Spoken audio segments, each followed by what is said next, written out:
Gostaria de saudar você neste dia com a paz do Senhor Jesus e já te convidar para abrir a sua Bíblia no livro de João. Nós estamos às segundas, quartas e sextas estudando, não é, fazendo este período devocional no Evangelho de João, que nós já estamos caminhando para o final dele. Estamos no capítulo 19, vamos ler os primeiros 10 versículos deste capítulo.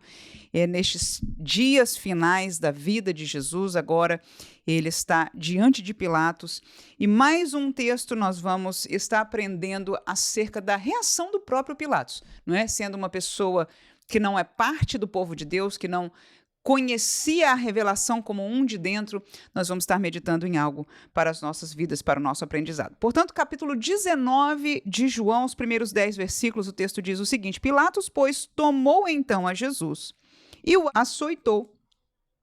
E os soldados, tecendo uma coroa de espinhos, lhe a puseram sobre a cabeça e lhe vestiram uma veste de púrpura. E diziam: Salve, rei dos judeus! E davam-lhe bufetadas. Então Pilatos saiu outra vez fora e disse-lhes: Eis aqui vou-lo trago fora, para que saibais que não acho nele crime algum.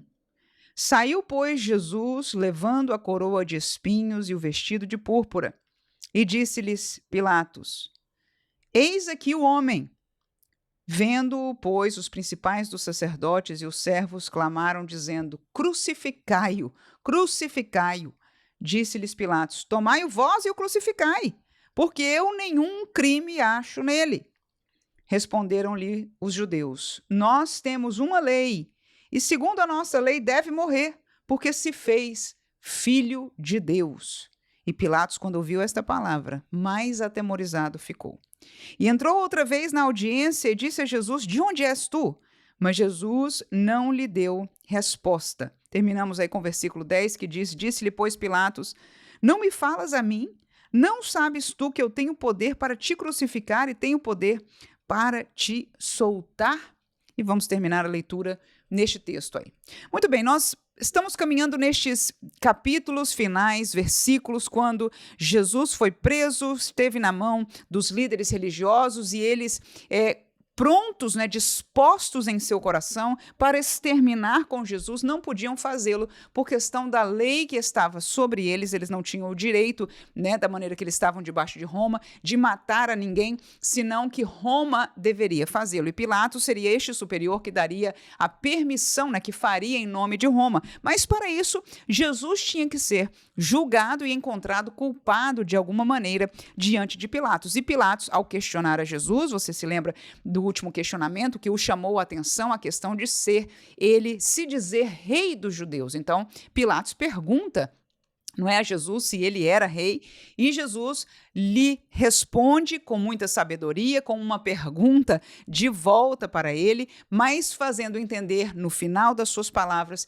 que o reino dele não era deste mundo. Portanto, sim, ele é rei, mas uma dimensão que Pilatos agora estava em meio a tudo isso, não é? Tentando entender a profundidade do assunto, tentando pesar este problema. E para completar tudo isso, não aqui em João não está retratado, mas se não me engano, em Mateus, está retratado que a sua esposa teve um sonho em meio a tudo isso que Pilatos estava ali no juízo de Jesus. Ela teve um sonho e ela se comoveu muito neste sonho e disse para Pilatos no outro dia: diga, não se meta na causa deste justo. Ou seja, o que quer que ela foi revelada, ela entendeu que Jesus era uma pessoa que era justa e disse: não se meta porque eu tive um sonho. E aquilo fez Pilatos temer ainda mais. Então, ele estava com este homem na sua mão.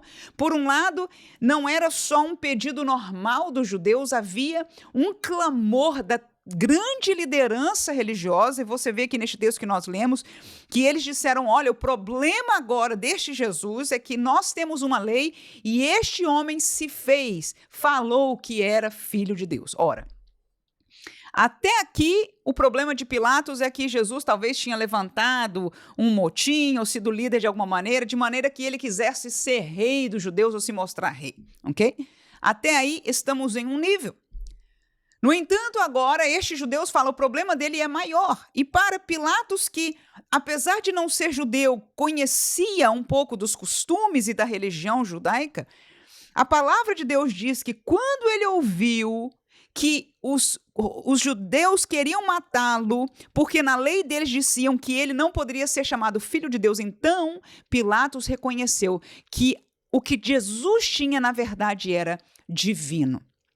Agora, vamos pensar um pouco que ele não entendia da lei judaica, mas sendo uma pessoa pagã, entende das divindades, reconhece o poderio das divindades. Mesmo não sendo ele alguém que reconhecia ao Deus Criador, ele sabia que estava lidando com forças maiores, com poderes maiores, com uma situação, né, mais forte daquilo que ele estava acostumado a lidar. E com o sonho da sua esposa, ele pesando tudo isso, ele começou a ficar atemorizado, é o que a palavra diz.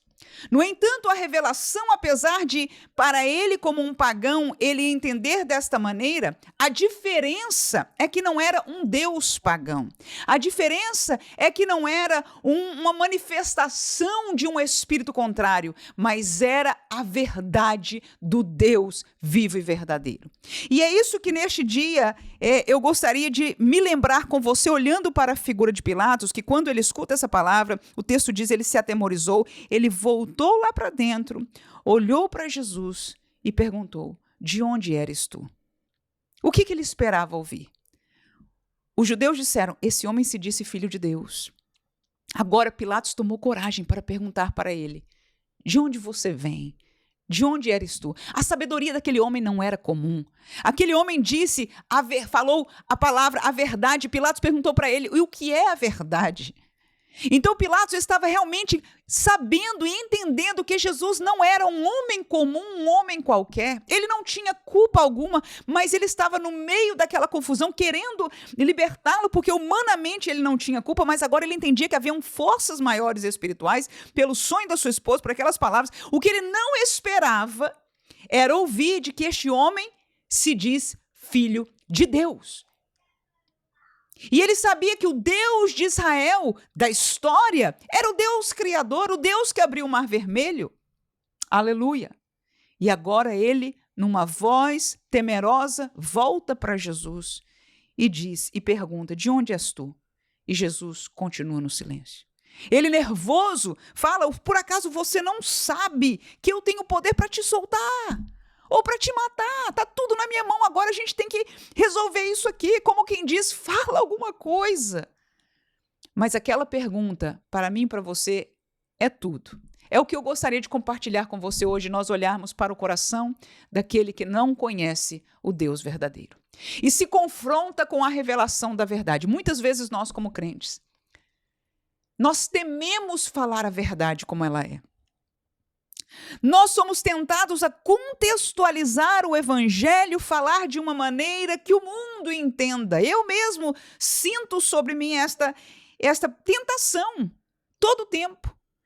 Eu sinto como que se eu falar desta maneira tão claro, do jeito que a Bíblia fala, ou do jeito que nós reconhecemos, as pessoas não vão entender ou não vão aceitar, eles precisam contextualizar com a realidade do dia a dia deles, e isso que eu penso, isso que eu escuto de outras pessoas, quando eu olho para um texto desse, eu descubro uma vitória espiritual que está aqui, aleluia, que é diferente daquilo que eu concluo pela pressão da sociedade sobre a minha vida. Às vezes a gente pensa que é ileso. Nós somos crentes, nós pregamos a palavra de Deus, nós somos fiéis ao Senhor, somos ilesos à pressão do mundo, da sociedade, da cultura, mas a verdade é que não.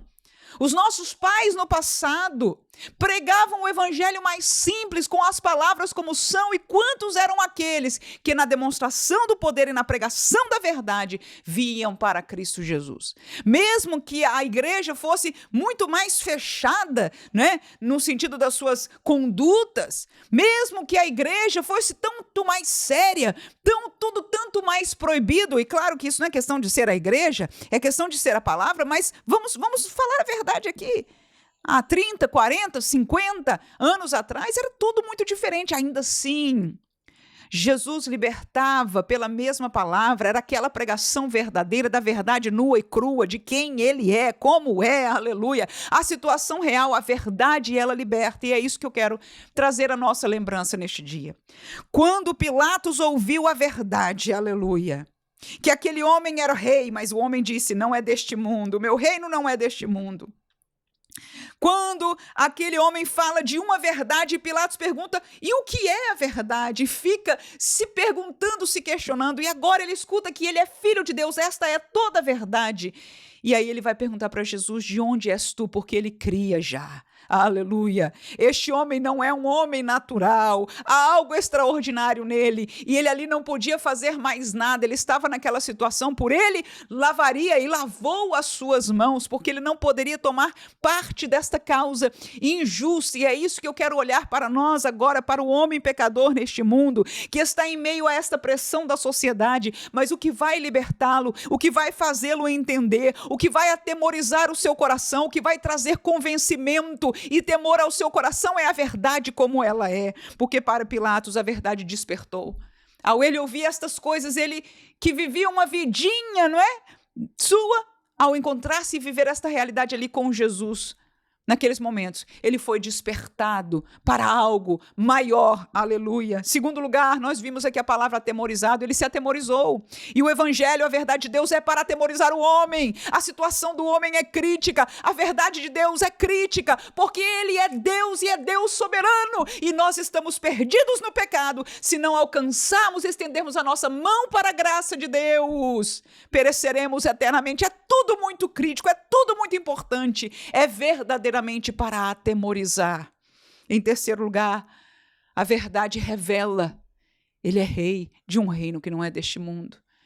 Ele é o Filho de Deus, portanto, ele vem do céu, ele vem de Deus. E em quarto lugar, a verdade convence. Aquele homem não podia mais tomar parte daquele crime. A sua esposa tinha tido o sonho, mas agora, para além do sonho dela, ele estava convencido que não estava diante dele um pecador, um criminoso, mas era alguém verdadeiramente justo. Aleluia. Que nós possamos, neste dia, nos sentirmos fortalecidos em falar a verdade. Eu confesso a você que eu estou falando isso para vocês sentindo o peso desta palavra, porque todas as vezes que eu vou falar ao pecador, eu sinto o desejo de tornar a minha pregação mais leve, mais paliativa, mais fácil de ser entendido, mais voltada para o amor, mais voltada para uma realidade do dia a dia humana, mas que nós possamos sim falar do amor de Deus, que é a verdade, aleluia, porque Deus amou o mundo, é que ele deu a Jesus, mas que não possamos em nenhum momento comprometer a verdade. Por quê?